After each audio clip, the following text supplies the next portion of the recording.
É Giro Metropolitano, é fim de semana aqui na Rádio Jornal e, claro, você fica sempre sabendo de tudo. Gente, o nosso Giro Metropolitano, como todo mundo já está sabendo, tem a missão de a cada semana abordar um assunto, falar de Pernambuco, falar da região metropolitana. E eu lhe pergunto, você que está aí nos acompanhando no rádio ou no YouTube da Rádio Jornal de JC Play, qual é o tema quente agora? Eleições. Vai começar. A campanha vai começar amanhã, domingo. Então, é claro que a gente tem que falar sobre isso e tirar suas dúvidas aqui. E trazer, é claro, quem sabe muito do assunto. Felipe Ferreira Lima, cientista político, advogado especialista em direito eleitoral, vem nos ajudar aqui. Bem-vindo ao nosso Giro Metropolitano. Prazer recebê-lo. Muito obrigado, minha querida Natália. É um prazer estar aqui com vocês, agora no Giro Metropolitano. Um abraço aí a cada ouvinte. Bom, está começando. Aliás, já aconteceu tanto, né? Nossa, quando a gente olha para o calendário e pensa, é só agora que a campanha vai começar. Pois é. Mas o prazo legal é esse. Aliás, é amanhã, domingo, que de fato começa a brincadeira, como diriam. Exatamente. Oficialmente, a propaganda de rua e de internet, claro, começa dia 16. Uhum. Aquela propaganda do pedido explícito de voto, sim, Natália, não é que sai o número do candidato, que o candidato de fato pode explicitamente pedir o voto ao eleitor.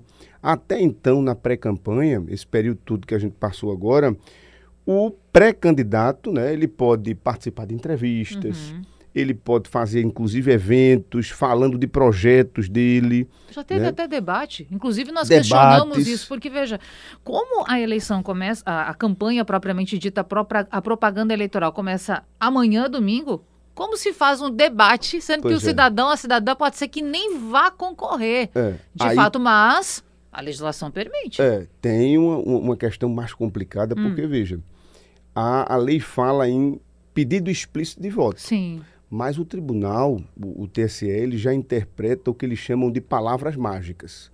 Você não pode pedir voto explicitamente, mas se você disser, por exemplo, assim, conto com você na eleição, né? Conto com seu apoio para a eleição, ou qualquer tipo de... Estamos juntos. De insinuação, de gesto que remeta ao voto explícito, já pode haver condenação por propaganda antecipada. Então, nesse momento de pré-campanha, o pré-candidato precisa ter muito cuidado com isso, para evitar que judicialmente ele tenha algum problema.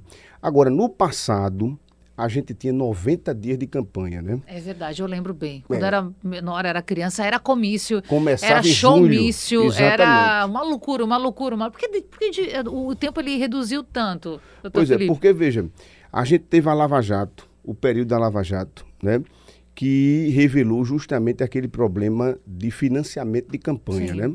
Qual foi o X da questão da Lava Jato? As empresas, as grandes empreiteiras, né, elas que enrijeciam, eram elas que irrigavam a campanha financeiramente dos pretendentes candidatos. E aí o que aconteceu? Revelou-se que existia ali uma doação e que depois, quando aqueles candidato chegasse ao poder, existia uma troca de favores, né? A empresa, na verdade, investia para ganhar 2, 3 vezes mais, né? Foi isso. E aí iniciou-se uma crítica muito grande ao financiamento de campanha e ao período de campanha. Se dizia que a campanha era muito custosa, e de fato é. Muito demorada, muito longa, custava mais. E aí uma resposta do Congresso a isso foi justamente diminuir de 90 para 45 dias. E aí, na época, ficou aquela crítica que dizia o seguinte: mas vão diminuir o tempo de campanha sob o pretexto de menor custo, né? Mas e o candidato que está se apresentando agora, né? A renovação, como é que vai ser? Ele vai ter tempo de, em 45 dias, se apresentar ao público? Acaba que esse período pré-eleitoral, que é o que a gente ainda está vivendo, ele se torna ainda mais importante para quem quer ser visto, quer ser conhecido. Nesse contexto, doutor Felipe, eu assisti uma sabatina do ainda pré-candidato Ronaldo Caiado à presidência da República, na Globo News, e Caiado, que foi governador do estado de Goiás por 2 mandatos, foi questionado: por que o senhor está pontuando tão baixo nas pesquisas? Aí ele diz o seguinte: é que ninguém me conhece e eu não posso pedir voto. Sim, meu amigo, mas ninguém pode, ainda ninguém pode, não é só você. Mas veja, se um ex-governador chega a ponto de dizer que não é conhecido, aí claro, a gente está falando de Brasil, né, gente? De um país enorme e gigantesco em população e território. Mas imagine o cidadão lá do interior do estado que quer concorrer a deputado estadual, que tem a sua base eleitoral numa cidade com 20, 30 mil habitantes e que precisa de, sei lá, 100 mil votos para conseguir uma eleição. Então é muito difícil. Imagine, exatamente. Então tem uma dificuldade muito grande e essa crítica ainda existe, né? Olha, os 45 dias é ideal, mas aí o que é que o tribunal fez e o que a lei já incorporou? Ampliou a pré-campanha, autorizando justamente que o pré-candidato vá à entrevista, fale do seu projeto, crie inclusive aquela vaquinha virtual, que é aquele mecanismo de você buscar doação desde maio, né, da eleição, tá, do ano eleitoral, você busca aquelas doações e que ela pode, a partir do dia 16 de agosto, já ser retirada, né, como uma espécie de doação prévia para a campanha. E tem exemplos, inclusive, eu lembro de casos em Pernambuco e na região metropolitana. Sim. De gente que fez isso. Disse, me apoia aí que eu preciso do seu apoio financeiro e lançou vaquinha. E já está lançando vaquinha. Sobretudo aquele que tem mais um viés de voto de opinião, por exemplo, né? Um está mais ligado aí a um voto mais fidedigno, aí consegue lançar antes e ter um certo valor ali que vai estar disponível para ele no primeiro dia de campanha. Isso cola muito com a pessoa que eu estava pensando, que fez isso. Né? Eduardo Moura, vereador da cidade do Recife, um voto ideológico, que vai ser candidato a deputado estadual. Federal, desculpe, exatamente. Federal, exatamente. Muitos do perfil do Eduardo fizeram isso. Agora, no início da vaquinha virtual, se imaginou, Natália, que a adesão ia ser maior, sabe? Mas não foi essa expectativa toda. Entretanto, o TSE, ele coloca as plataformas de colhida dessas vaquinhas como plataformas credenciadas e ele coloca no site lá, né? Essas aqui é que são autorizadas, para não existir nenhum golpe, nada disso, né? Para que o pré-candidato possa fazer. Sim. Então, veja, diante disso tudo, ampliou-se a pré-campanha justamente para compensar esse período curto de 45 dias, né? E aí, na pré-campanha, pode existir toda essa movimentação que a gente está vendo, com o pré-candidato, tendo cuidado de não pedir o voto explicitamente. E aí vem outra questão importante. Mas veja, qual é a penalidade do candidato que na pré-campanha, do pré-candidato que na pré-campanha pede voto? Multa. Só de multa? 5 a 25 mil reais. Eu digo só multa, porque, por exemplo, ele não estaria sujeito a um possível impedimento a concorrer. Exatamente. Não. Então, veja... Depois que você libera, porque, veja, 5 mil reais para um cidadão que tem recurso para fazer econômico, campanha, que tem poder econômico, isso. de 5 a 25 mil. De 5 a 25 mil. Às vezes, o candidato forte, que tem um poder econômico de fato que faz a diferença, vai avaliar com o jurídico dos bastidores e com o pessoal politicamente, né, da assessoria, vai dizer, olha, vale a pena a gente pedir o voto aqui. Aumentar a dose. A gente tem um ganho político com aquilo, ao ponto de compensar o pagamento dessa multa, o ganho é maior, então vamos infringir a lei. Aí pede o voto explicitamente, paga a multa, que para ele vai ser pouco, né? E segue o jogo porque ele ganhou politicamente. Agora, e o pré-candidato que não tem esse poder econômico? Vai ficar sempre com receio da multa, vai se tolher, digamos, na pré-campanha e só vai pedir voto no período oficial. Claro, nossa. E aí, claro, né, gente, que o TSE, o Tribunal Superior Eleitoral, ele não consegue ficar olhando com lupa para todos esses pré-candidatos o tempo todo. Difícil. Porque é muita gente. Você pega só Pernambuco, nossa, quantas pessoas que a gente conhece, que inclusive você que está nos acompanhando agora pode e deve fazer o trabalho de acessar o site do TSE, é o Divulga Cand, tem todos os dados por região. Você pode já, por mais que esse período de inscrição ele ainda esteja aberto, das candidaturas até às 7 da noite de hoje, sábado, você pode e deve olhar. Tem informações importantíssimas, como, por exemplo, a declaração de bens do candidato. Isso, não é? Está lá, disponível. Então, assim, é importante demais acessar. Mas, vamos lá. O TSE ele não vai conseguir observar com lupa todo mundo. De onde vai partir essa denúncia? Eu, cidadão, eu, cidadã, eu, partido político que estou de olho no meu opositor, sou eu que vou procurar a Justiça Eleitoral e dizer, amigo aqui está pedindo voto. Verdade. Como vai ser isso? O cidadão é o fiscal principal, Natália. É importante que o ouvinte saiba disso, né? Você se deparou com irregularidade de campanha. Viu ali, estava caminhando na rua, viu uma propaganda irregular, por exemplo, viu bandeiras que a gente vê muito durante o período oficial, Sim. atrapalhando a passagem na calçada ali. Isso é proibido, é vedado, né? Prepare-se que o cais Sistelita vai bombar daqui uns dias. Pois é, Meu pois é. amigo, é demais, viu? Como Até é que poluição visual. Como é que você pode denunciar? Hoje você tem o Ministério Público, você vai entrar lá no portal do Ministério Público Sim. e fazer essa denúncia, que pode ser anônima, diga-se de passagem, tá? Isso já chega diretamente depois na Justiça Eleitoral, pode ser transformado numa ação. Você tem o Pardal, que é aquele... O Pardal entra em ação agora dia amanhã, 16. isso, no caso, exatamente. com o começo da propaganda, ele entra em ação também. No ar. Você pode baixar na loja, no seu aplicativo aí, né? O Pardal, você inclusive pode tirar a foto e já mandar direto, já chega na Justiça Eleitoral. E a OAB, inclusive eu faço parte, Sim. ela instalou o comitê, tá, de integridade e acompanhamento das eleições. Nesse comitê, o que é que a gente faz? A gente também abre um canal de ouvidoria na própria OAB, no site da OAB. A gente recebe essas denúncias, que também podem ser anônimas, faz uma triagem delas, deixa elas redonda para o Ministério Público, juridicamente redonda, e manda para o Ministério Público acionar se for o caso. Então tem Ministério Público, tem OAB, tem isso. o Pardal, que entra no ar amanhã, esse aplicativo. É porque muitas vezes as pessoas não querem comprar briga, né? O eleitor pensa, não vou me incomodar com isso não, se ele está fazendo errado, o problema é dele, eu vou seguir a minha vida.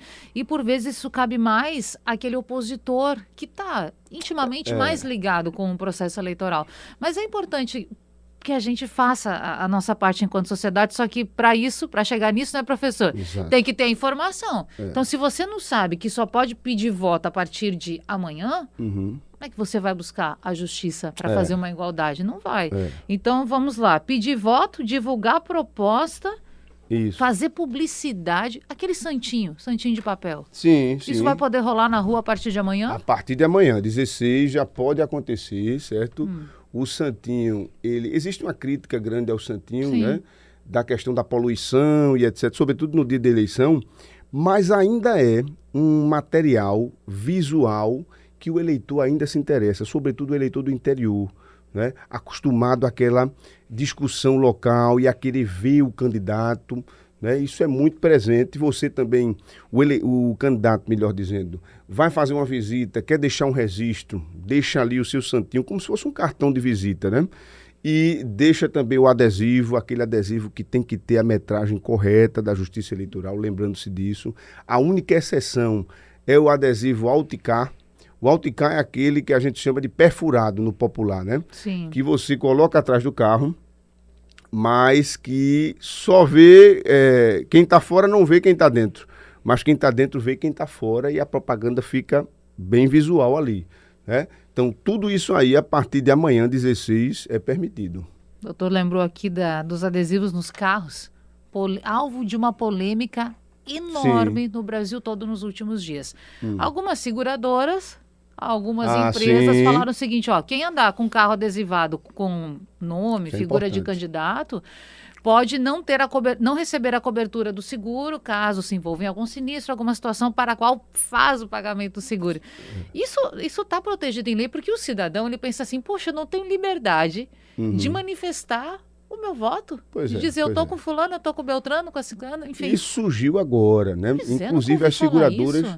As seguradoras não, os consultores de seguro estão recomendando você olhar o contrato, né? Para ver se tem alguma cláusula e etc e tal. Mas veja, existe um choque aí com a liberdade, né? De locomoção, sobretudo, de opinião, né? A gente não sabe se nos tribunais isso vai prosperar. Agora é um problema, né? Porque se a seguradora o faz, você vai ter que se virar nos 30. O que está se dizendo aí é que o risco aumenta, que as seguradoras estão falando que o risco de você colocar um adesivo lá, né, de um acidente ou de qualquer outra coisa, de uma retaliação, ou até, né, uma questão relativa ao trabalho para algum candidato. Você vai trabalhar para algum candidato e bota seu carro. Isso acontece muito. Eu vou meio que ajudar o candidato ou sublocar o meu eleitoral. Carro. E você enfeita o carro todinho. Se sabe que aquele carro está trabalhando para a campanha do candidato. Ele vai ter que entrar em vários locais que são geralmente inacessíveis, né? Isso causaria risco, tá, para a integridade do carro. Aí o seguro está querendo subir isso aí. Isso certamente vai ser implantado agora. Agora não chegou ainda nos tribunais para o julgamento. É importante dizer, a Justiça Eleitoral não coloca uma proibição nesse sentido. Exatamente. Não existe uma legislação que cubra, digamos assim, eleitoralmente a seguradora a cobrar mais ou aumentar, digamos, a linha de risco por questões eleitorais, né? Ainda não. Sim. Mas como o tema foi colocado acima, né? Agora, né? No dia a dia, isso pode depois ser incorporado pela norma ou pelo próprio tribunal. Usuários né? de aplicativo também muitas vezes reclamam disso. Você chega o carro, você olha aquele adesivo e pensa, eu não concordo com isso, com esse não cidadão. vou nem pegar esse carro. Mas o que eu faço agora? Cancela a corrida, né? Cancela a viagem e eu continuo. Sim, aí o carro é do cidadão. Outro o veículo, tema, a moto, não é que está com adesivo, que está com algo... Você vai fazer o quê? Mas esse tema aí, esse foi apreciado pelo TSE nos Foi? últimos dias, foi. Esse aí é o seguinte, se entende que o Uber, mesmo o carro sendo particular, ele está fazendo um transporte público, né? Sim. Qualquer um pode ir ali e Solicitar. chamar, independentemente da pessoa. Então, ele é equiparado a um transporte de caráter público, digamos assim, né? E por isso, o TSE recomenda, tá? Que não se coloque questões relacionadas à política naquele transporte ali, né? Isso está já sacramentado, né? Foi decidido e, inclusive, as operadoras de transporte alternativo estão sendo avisadas, notificadas sobre isso aí. Você usou a palavra recomendação. Recomendação. É uma recomendação. Exatamente. Quando está no campo da recomendação, pode trazer alguma multa, por exemplo? Veja, não tem uma lei que diga, olha, é multado isso aqui. Isso. Mas a jurisprudência, que são as decisões dos tribunais, que já estão recomendando essa situação, a não colocação, ela pode, nada impede de um juiz eleitoral, de um desembargador, chegando esse caso para ele multar. Né? Ele pode dizer, uma situação nova que chegou e de acordo com o princípio, vamos lá, né, do direito... da questão da equiparação pública, etc. e tal, da igualdade, nós precisamos retaliar. E multa. Não existe um padrão, mas que pode acontecer, pode. E é por isso que estão recomendando o usuário de aplicativo não identificar o carro politicamente. Tem um termo, gente, que vale para tudo na nossa vida, que é o tal do bom senso. Se a gente tivesse bom senso em muitas áreas da vida, não precisaria que a justiça muitas vezes fosse tão atuante em alguns casos. É verdade. Então, deixa o bom senso entrar em jogo. Você, nosso amigo aí, motorista de aplicativo, de táxi, que está nos ouvindo agora, faz essa reflexão, faz essa análise a partir do que o doutor acabou de explicar para a gente. Bota o bom senso em jogo. Vale a pena você correr risco? Pois é. Colocar o seu veículo ali, sofrer, às vezes ser danificado, a tal da polarização. E né, ser mal avaliado, né? Porque mal hoje, avaliado no aplicativo. Você chegou, por exemplo, você tem um adesivo de um candidato que você ama lá, candidato a presidente e tal, colocou lá no seu carro, colocou dentro do carro, às vezes bota até no banco para quem está atrás, ver atrás do banco, né? Sim. Vê aquele candidato, identifica e aquela pessoa é totalmente contrária àquele candidato. Você fez uma viagem boa, você... conversou com ele até sobre política, achou que ele não se irritou, mas ele saiu, te avaliou em uma estrelinha e você é bloqueado temporariamente do aplicativo. Olha, e aí? Olha o prejuízo se você não tiver esse bom senso. Né? E no nosso caso aqui, olhando para a nossa vida, claro que a eleição nacional é o que geralmente motiva esses debates mais intensos e acalorados, essas diferenças. Mas a eleição de Pernambuco não está longe disso, não. Não está longe. Se a gente não tiver, eu costumo dizer e tenho dito isso sempre, se a gente não tiver uma polarização ainda maior do que a nacional, nós temos uma equiparada a ela. É Giro Metropolitano para você aqui na Rádio Jornal e no YouTube da Rádio Jornal e de JC Play. Tem como nos acompanhar no YouTube? Pula para lá. Quer ficar aqui na Rádio Jornal? Sempre bem-vindo. O importante é você acompanhar as informações. Até porque a propaganda eleitoral está começando, gente. Amanhã, domingo, é o dia oficial que marca esse momento de início. E a gente está aqui com o professor Felipe Ferreira Lima, que é cientista político, advogado especialista em direito eleitoral e também professor, para fazer essa análise do que pode, não pode, todas as orientações para você. A gente estava falando antes, professor, sobre essas questões que envolvem o nosso olhar local. Uma eleição que promete ser dura, promete ser bastante disputada em nível estadual, eleição para o Palácio do Campo das Princesas. Como o senhor avalia aquilo que está sendo construído desde então até esse momento? Porque a eleição é dia a dia. Aí eu estou falando, gente, de pesquisas, de acontecimentos, de fatos. Sim. Essa semana foi muito importante para a gente olhar para o Senado, porque teve algumas instabilidades em chapas. Bom, a eleição para o Senado aqui no estado, altos e baixos desde o início, né?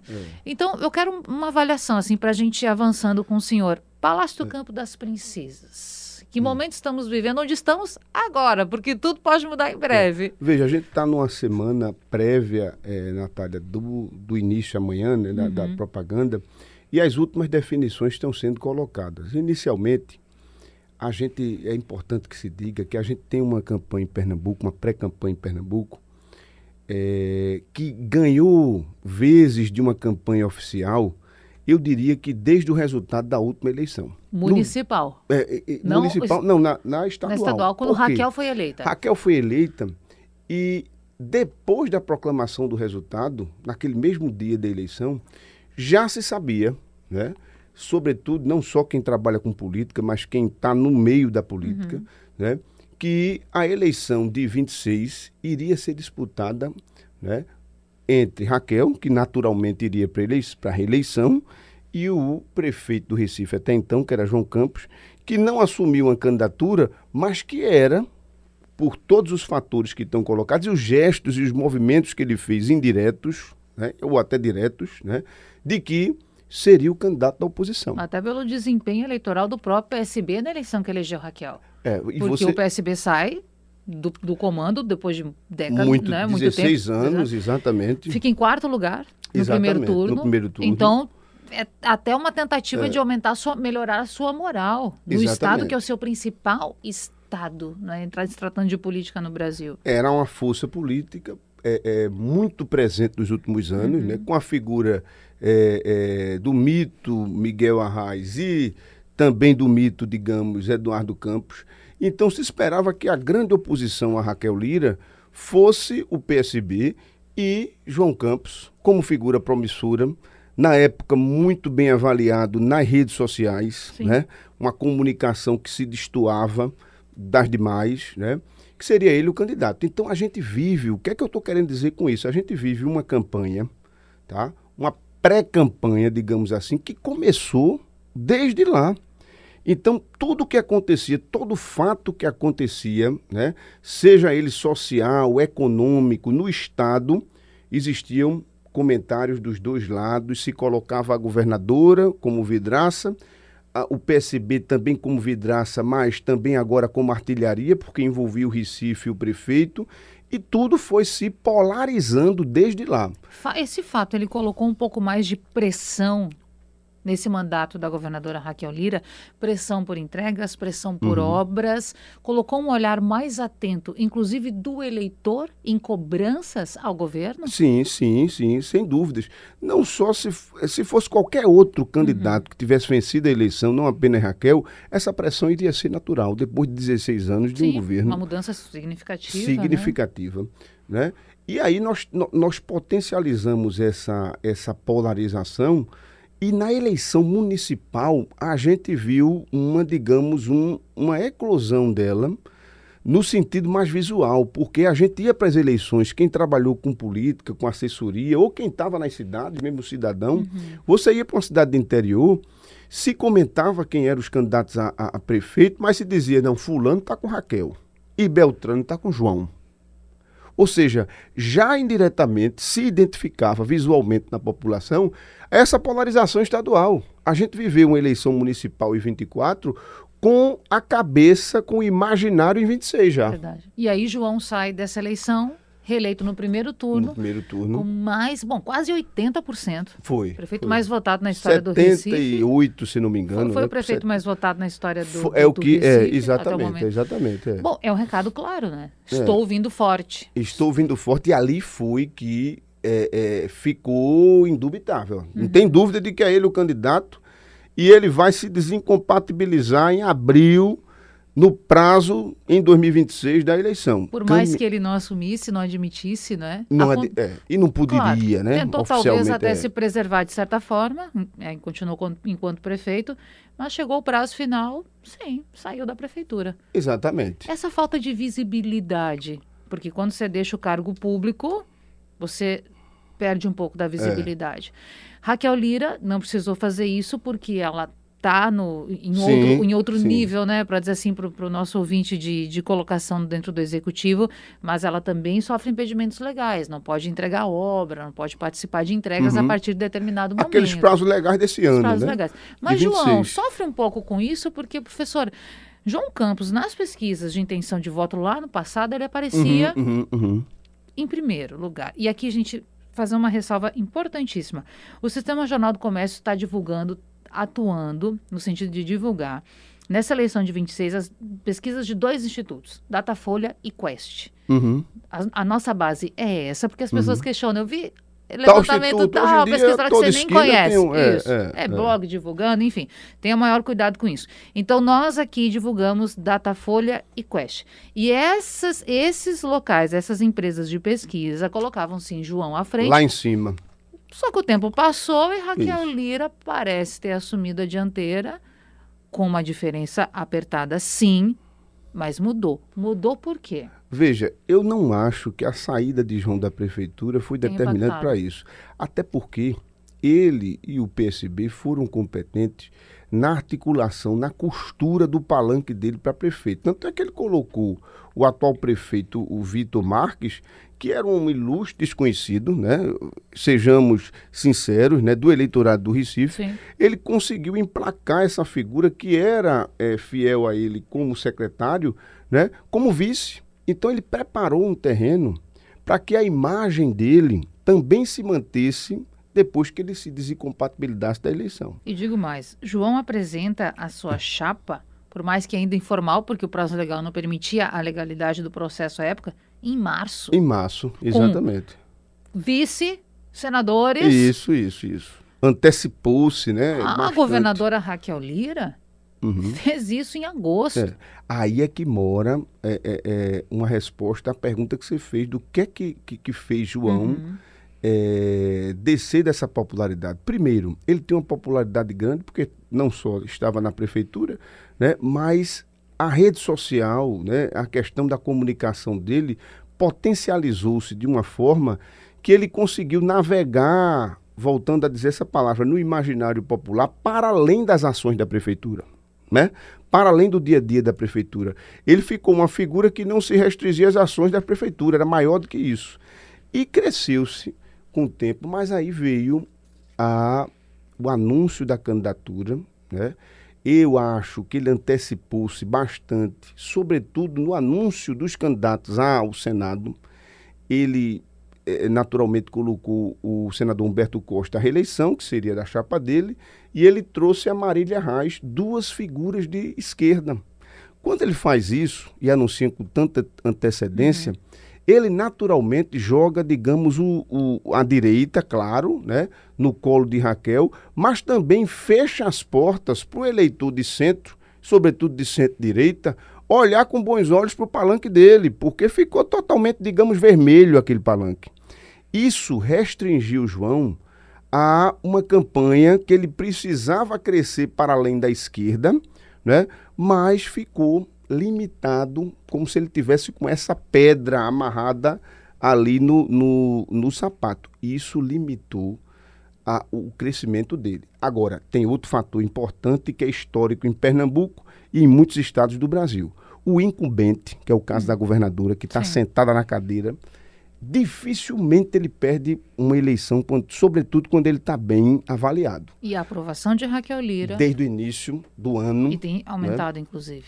É boa e tem aumentado, está em 68%. Professor Adriano Oliveira, que é cientista político, faz pesquisa eleitoral também, sempre que participa aqui com a gente falando das eleições de 26, ele fala o seguinte: dificilmente um um governador ou uma governadora que é muito bem avaliado não vai eleger Não vai senadores. se E não vai exatamente. eleger senadores. Também. O professor sempre fala isso.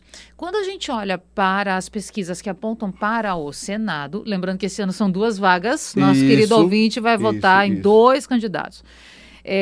Humberto Costa e Marília Reis aparecem liderando as intenções de voto. Só que, gente, esse campo, ele teve tantas mexidas nos últimos dias que, enfim, Mendonça Filho, que não era nem cogitado, entrou na Embora disputa. estivesse nas pesquisas, né? Bem pontuando, também, né? Também, é verdade. E aí chegou pelo PL, que ele trocou de partido, deixou a União Brasil, foi para o PL. A chapa da governadora, uma instabilidade enorme quando você olha para o Senado, porque vai ser Miguel, vai ser Eduardo da Fonte, vai ser Miguel Coelho, vai ser Eduardo da Fonte. Dueire, né? Ficava-se nisso. Túlio Gadelha, vem não vem? Essa semana foi assim, um misto de emoções para todo mundo. Então, essa certa instabilidade pode jogar contra a governadora em algum momento durante a campanha, porque algumas pessoas, especialmente seus opositores, já começam a usar o seguinte discurso, a seguinte narrativa eleitoral. Ela não tem palavra e não tem impulso.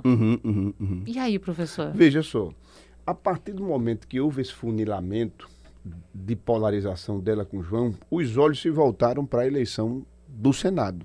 Porque, geralmente, aquele que tem pretensão ao governo do Estado, aquela figura maior, digamos assim, aquele líder maior, quando ele se vê excluído, ele vai buscar o Senado. Sim. Isso é historicamente visto. Por isso que a gente chama muitas vezes a eleição do Senado, eu costumo dizer, é uma eleição satélite. Ela é muito ligada à majoritária do governo do Estado, né? E aí, João, como eu vinha dizendo, antecipa esse palanque dele com 2 figuras de esquerda. Aí congestiona o de Raquel. Porque essas outras figuras, como você colocou aí agora, Eduardo da Fonte, o Miguel Coelho, que foi candidato a governador na última, né? O próprio Túlio Gadelha, que se articulou, né? O Dueire, que já está sentado na cadeira e naturalmente iria buscar, né? Congestionou. Por um lado é positivo, porque mostra também uma perspectiva de poder, tá?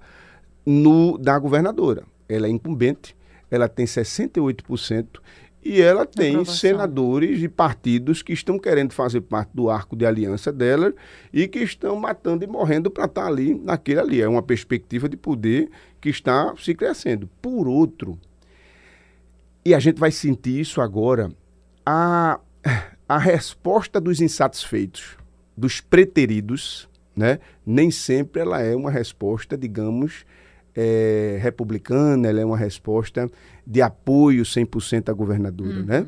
Às vezes o que se sentiu excluído, que foi preterido, ele vai tentar de alguma forma, vai ficar insatisfeito e vai tentar de alguma forma compensar isso. Dueire já abraçou Mendonça.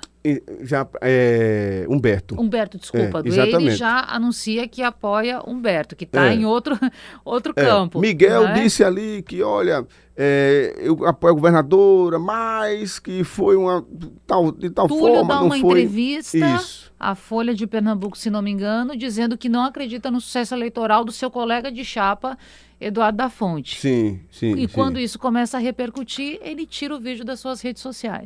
Veja só. Veja que confusão. Isso. E veja o que essa insatisfação pode resvalar na governadora. Agora, pesquisas vão mostrar a partir de agora. Será que essa briga do Senado está resvalando na imagem da governadora? Porque pode ser que não, viu? Sim. Pode ser que todos estejam brigando, mas o eleitor está vendo ali a governadora. Diz, não, a briga é entre eles.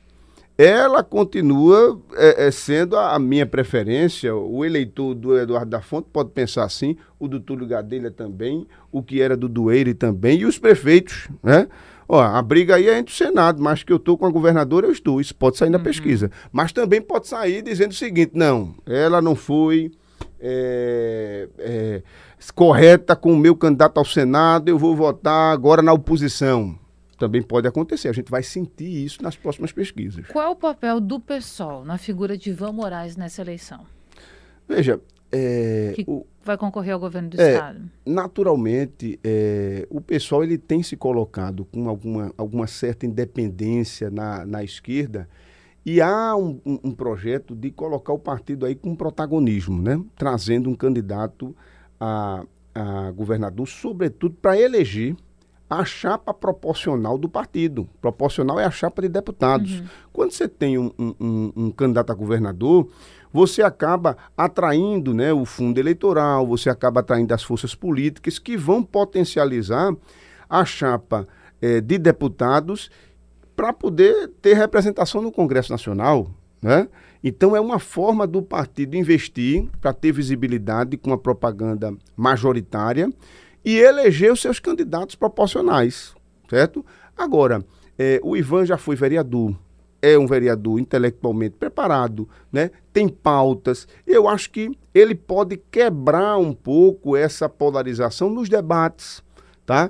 Nas propostas. Eu acho salutar democraticamente ele está presente, né?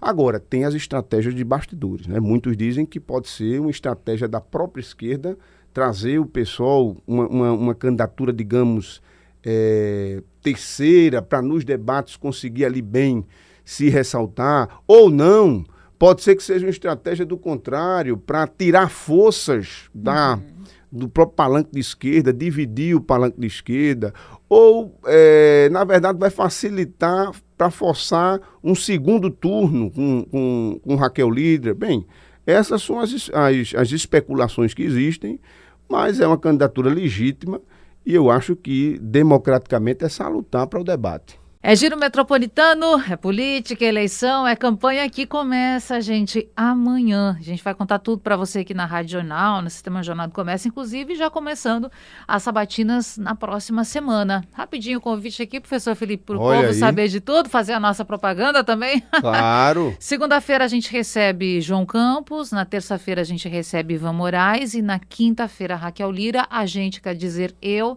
Igor Maciel e Fernando Castilho, a partir das 11 da manhã. Sempre das 11 ao meio-dia aqui na rádio, também na TV Jornal. Professor Felipe Ferreira Lima, tem um ponto aqui que a gente precisa tocar, que diz respeito à questão do uso da inteligência artificial nessa eleição. Tudo bem que a Justiça Eleitoral já disse que todo o conteúdo criado por IA, ele precisa receber essa informação, ele precisa constar lá, conteúdo criado com IA. Isso as pré-campanhas estão fazendo. Certo. No entanto, as pré-campanhas também estão ressuscitando pessoas com IA. E isso está ressuscitando os que já faleceram ou utilizando pessoas que eventualmente não estão disponíveis para isso. Impossibilitadas, né? Bom, Jair Bolsonaro, na convenção do PL, aparece num vídeo demonstrando apoio ao filho Flávio, que vai concorrer à presidência, e depois Bolsonaro pai, que nem sabia do vídeo. O PT entrou com uma ação falando que aquilo poderia ser deepfake. Conteúdo falso, conteúdo enganoso. Por outro lado, olhando aqui para a nossa realidade no Estado, o candidato João Campos tem utilizado desse expediente. Inclusive, num vídeo divulgado essa semana, coloca seu avô, Miguel Arraes, e o pai, Eduardo Campos, em um diálogo com ele. E esse vídeo está lá, está publicado nas redes sociais. Quais são os limites para essa utilização? Pois é, esse é o grande desafio, Natália, da Justiça Eleitoral hoje. Porque, veja, a resolução do TSE que proibiu as deepfakes, vedou as deepfakes. O que é a deepfake, antes de tudo? A deepfake é você utilizar a tecnologia, né, a inteligência artificial, para produzir uma espécie de clone, né, até com a voz igual, com o trejeito, tá? E que você possa manejar aquele clone para ele dizer e fazer o que você bem entender, você que está produzindo, né? Por isso que deepfake é a profundidade do falseamento, né? Digamos assim. Então, o TSE, ele vedou o deepfake em campanhas eleitorais. Mas ele não disse que tipo de deepfake vai ser vedada. São deepfakes de candidatos. Eu posso trazer uma figura que já faleceu, ressuscitá-la e transformar em clone e botar no meu material de campanha. Eu posso, inclusive, criar uma pessoa ali, um político, né, e prestar apoio, né, um político que esteja impossibilitado, como foi o caso do Jair Bolsonaro. Isso não está especificado na resolução. E é por isso que o TSE começou, nesta quinta-feira, a julgar. Isso vai se estender provavelmente por uns dias, né? O processo aí justamente do deepfake criado na convenção do Flávio Bolsonaro, né? Sim. Então esse julgamento é que vai ser definidor para que a gente entenda né, realmente qual é a deepfake que é vedada. Se são todas, como está na resolução, tem que ser todas. Esse é um ponto importante aqui, gente. Vale para um, vale para todo mundo. E aí os candidatos vão cobrar isso. Exatamente. Peraí, eu não posso usar, mas o fulano está usando de tal forma. Isso. Pois é. Então, esse julgamento ele vai trazer uma decisão que vai delimitar qual é a deepfake que é vedada. Se são todas, genericamente falando, ou se parte delas, se tem alguma exceção.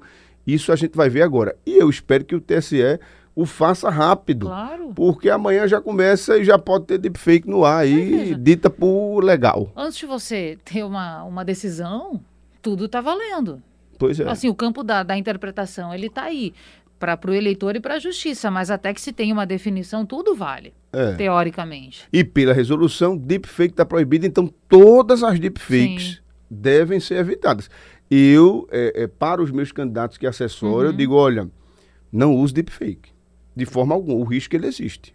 Ele vai existir. Se o TSE vier a trazer as exceções, aí você trabalha dentro das exceções. Sim, claro. Mas até então, a resolução está colocando assim. Então, nenhum tipo de deepfake vamos trabalhar, senão é prejuízo. Pode ser prejuízo. Imagine. Não é? Olha, retomando aqui, professor Felipe Ferreira Lima, para quem chegou depois. Campanha começa amanhã, propaganda eleitoral começa amanhã, domingo. As candidaturas podem ser registradas ou alteradas ainda até às 7 da noite de hoje, sábado. De hoje, exato. A partir de amanhã, pode divulgar as suas propostas, fazer publicidade da sua campanha e pedir voto. Pedir voto explícito, exato. Pedir voto. Então, a partir de amanhã, a gente já vai ver isso. No entanto, o guia eleitoral em TV e rádio não começa amanhã. Não. Ele começa só no fim do mês. Por que demora tanto? A legislação coloca que ele começa, geralmente, são 10 ou 15 dias. Dia 28 de agosto. Após a eleição, exatamente. 28 de agosto. 28 é que começa. Geralmente, ele sempre começou depois, sim, tá? Sim. Isso é uma determinação legal, tá na lei e é cumprida assim. Aí vai ter o guia rádio e TV, normalmente, e as inserções, né? As inserções começam com o guia. O que são as inserções? Essas propagandas esses pequenos avulsas, flashes, né? Exatamente. Que vem na programação. Que hoje dizem os especialistas em eleição que ela tem um maior impacto do que até o guia fixo daquele horário. Sim, porque você está aleatoriamente assistindo televisão, ouvindo rádio. Eu sempre gostei, desde criança, antes mesmo de votar, de assistir guia eleitoral.